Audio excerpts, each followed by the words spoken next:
Palun, kallis. Oh my god. Kallis, mida sa nüüd süüa sooviksid? Ja ma tahaks täiega krõvedat kana. Teriyaki kana? Oh jaa.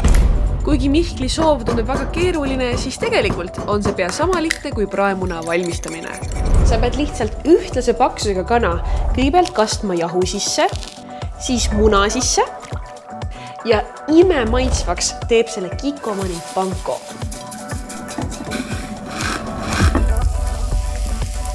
Just see jaapanipärane riivsai annab kanale selle mõnusa krõbeduse. Issand, kui ilus! Oh my god. Nii kõrvale me teeme ühe mõnusa chillise teriyaki kastme.